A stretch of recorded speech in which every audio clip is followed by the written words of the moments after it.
Ok, ok, il y a un moment où il faut lâcher prise. Cette franchise est morte. J'ai passé tout ce mois-ci à faire un marathon sur les films précédents Pirates des Caraïbes, que je vous invite à voir si vous n'avez pas vu, pour mieux comprendre comment est-ce que j'aborde ce film. Et non, il faut pas aller voir ce film. Il faut à tout prix que ce soit un échec au box-office et qu'on n'ait pas de suite. Pitié. Dead Men Tell No Tales raconte l'histoire de Henry Turner, le fils de William Turner, qui part donc en aventure afin de trouver le trident de Poséidon qui permettrait de libérer son père de sa malédiction.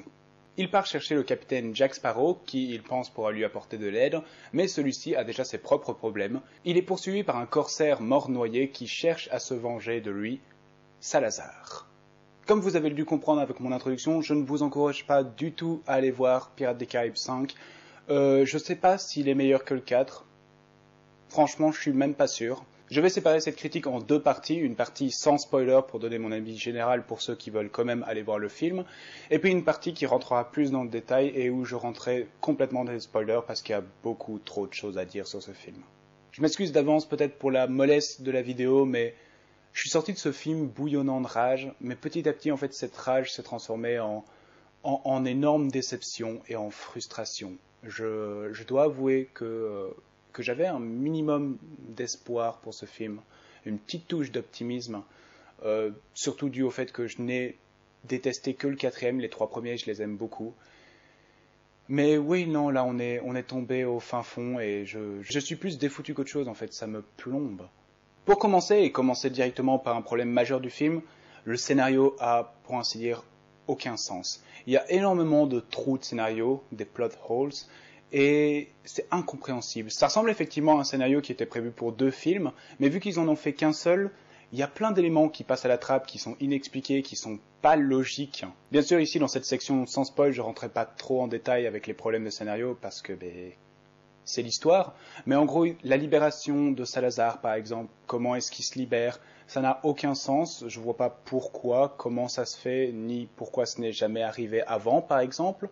On a une fin spectaculaire qui commence par un espèce d'énorme Deus Ex Machina, et un ta gueule, c'est comme ça, ne pose pas de questions, qui s'enchaîne sur une espèce de gros happy ending, tout le monde est super heureux, tout va tellement mieux dans le meilleur des mondes. Je reviendrai aussi là-dessus dans les spoilers.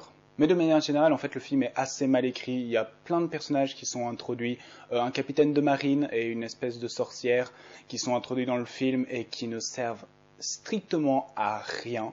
La sorcière ne sert à rien. Et le capitaine de marine, c'est encore plus spécial parce qu'on s'amuse justement à zoomer sur lui, à montrer son visage dès le début, à bien insister sur son personnage. Et je me rappelais très bien de son visage. Donc c'est que le film essaye vraiment de faire en sorte qu'on s'intéresse à ce personnage.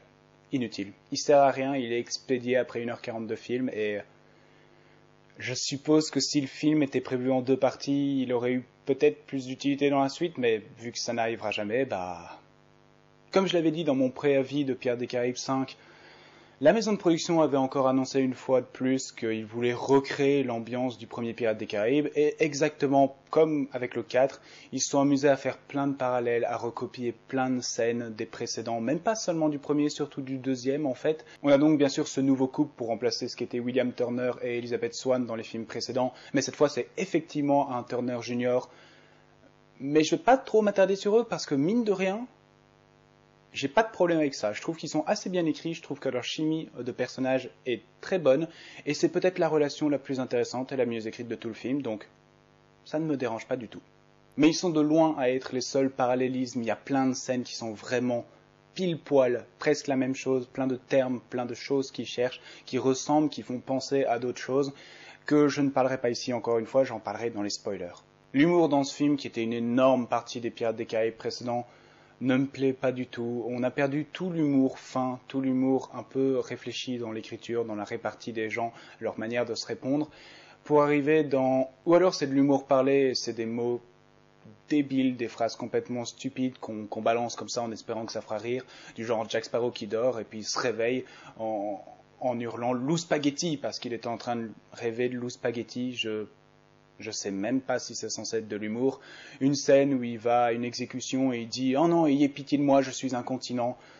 Ce genre de phrases complètement balancées au hasard qui sont le fond du panier de l'humour. Des jeux de mots dus aux incompréhensions des personnages parce qu'ils sont débiles par rapport à une horlogiste, si vous avez vu le film, qui d'ailleurs, je me demande comment est-ce qu'ils vont gérer cette blague en VF parce que ça me paraît assez complexe. Tout le reste de l'humour, en fait, c'est de l'humour slapstick, c'est des gens qui vont tomber dans les escaliers, c'est des gens qui vont se prendre des poutres, c'est des gens qui vont se taper dessus, qui vont faire des grimaces, et je suis désolé, oui, il y avait toujours eu cet humour slapstick dans Pirates des Caraïbes, mais ça allait plus loin, il y avait quand même un désir de faire quelque chose avec le dialogue, autre chose que dire des conneries et des stupidités.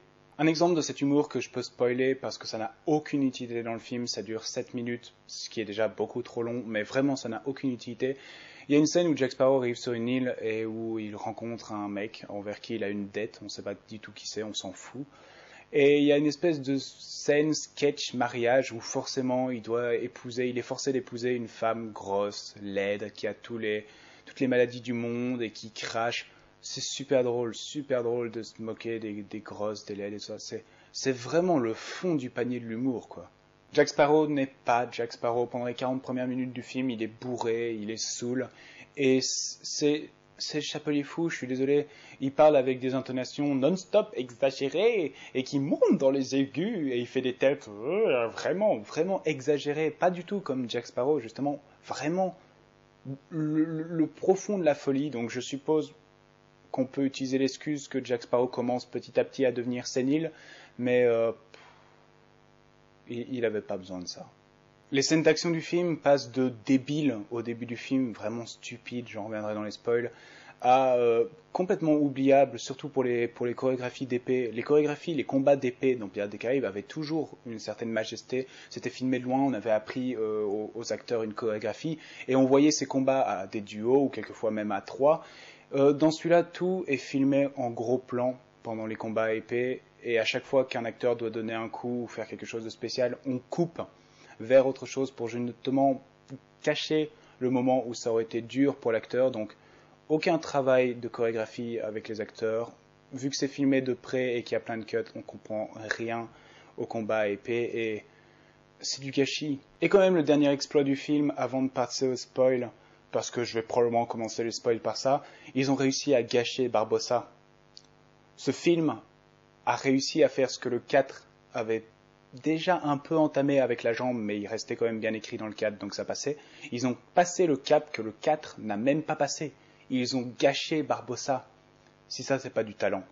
Je vais donc passer à une partie spoil maintenant, et donc je laisse le temps aux gens qui veulent découvrir le film de s'en aller, mais vraiment, je vous le conseille pas.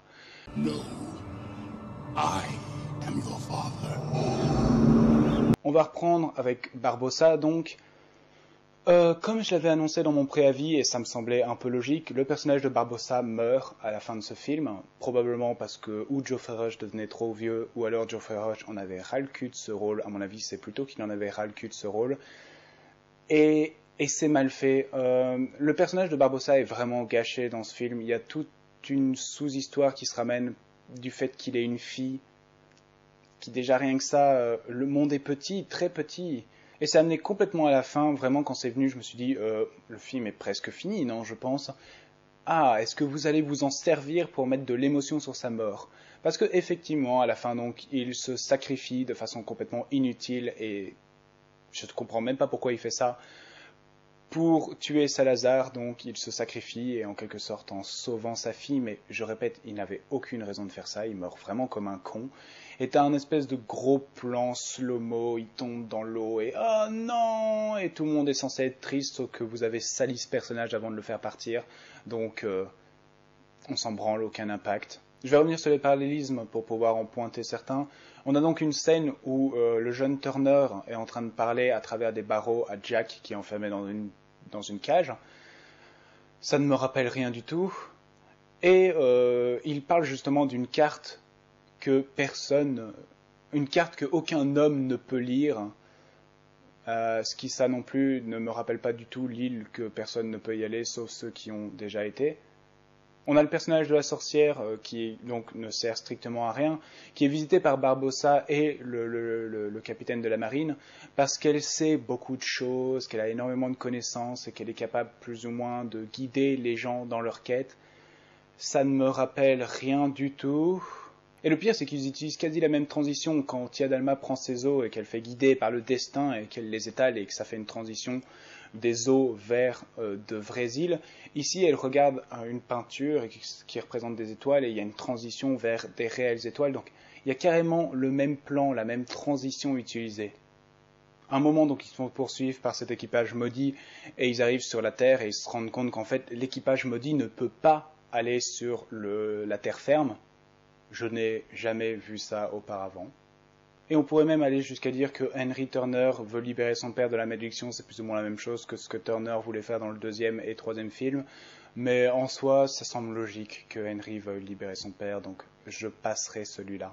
Pour ce qui est des trous de scénario, on a donc la libération de Salazar. On apprend dans ce film que Salazar est donc mort dans le triangle des Bermudes à cause de Jack Sparrow et qu'il n'a qu'une seule envie, donc c'est de sortir de là pour tuer Jack, mais il ne peut pas le faire car il doit être libéré. Et pour être libéré, en fait, Jack doit abandonner en quelque sorte, son compas. Déjà, j'arrive pas à comprendre pourquoi est-ce que Salazar est lié au compas. Salazar donc a passé sa carrière à traquer les pirates, à les tuer, et il tue à un moment le capitaine dont Jack Sparrow était le moussaillon, un des moussaillons, et le capitaine lâche le compas et Jack Sparrow le récupère, le capitaine lui donne et lui dit « Ah, il te pointera vers ce que tu veux, n'est-ce pas ?» et Jack donc piège Salazar en l'envoyant tout droit dans les triangles des Bermudes où il meurt. Et pourquoi est-ce que Salazar est lié au compas et en plus de ça, le film chie indirectement sur les anciens parce que il dit que Jack Sparrow a donc eu le compas lorsque ce capitaine est mort et qu'il l'a récupéré. Sauf que dans le 2, il était clairement dit que Tia Dalma demandait à Jack Sparrow « Et le compas que tu m'as volé ?» Donc c'était qu'il appartenait à Tia Dalma et que c'était elle qui l'avait enchanté. Pourquoi est-ce qu'on change ce qui avait été dit avant? Maintenant on pourrait me rétorquer qu'il a volé le compas à Tia Dalma pour le donner au capitaine, mais ça me paraît un peu farfelu. Et pour continuer sur le fait que les scénaristes clairement ont oublié ou ne veulent pas penser au film précédent, Salazar est libéré si Jack donne son compas. Il donne son compas à Will dans le 3e. Il donne son compas à Gibbs dans le 4e. Il ne leur donne pas vraiment en s'attendant à le récupérer, c'est pas un prêt. Quand il le donne à William, c'est pour qu'il aille voir Beckett, donc a priori, il récupérera pour ainsi dire jamais son compas. Et dans le 4, il le donne à Gibbs pour que lui aille trouver la liberté. Donc a priori, il se rencontrerait, oui, peut-être un jour, par chance, il ne les a pas prêtés, il les a donnés. Pourquoi est-ce que Salazar n'a pas été libéré à ce moment-là? Ça n'a aucun sens, c'est stupide. À la fin, les normes Deus Ex Machina, c'est que en fait, si on brise le trident de Poséidon, qui est très facile à briser, on libère toutes les malédictions de la mer s'annulent en fait.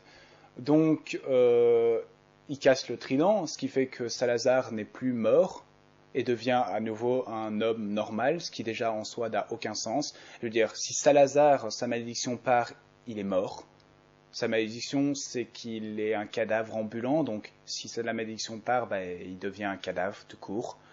Et donc forcément, ça amène au fait que Will n'est plus sa malédiction, et donc il peut retourner sur Terre, retrouver son fils, retrouver Elisabeth, qui vient nous faire un petit caméo de 2 minutes. De toute façon, Will, lui non plus, n'apparaît que 5 minutes dans tout le film, donc ça valait vraiment la peine.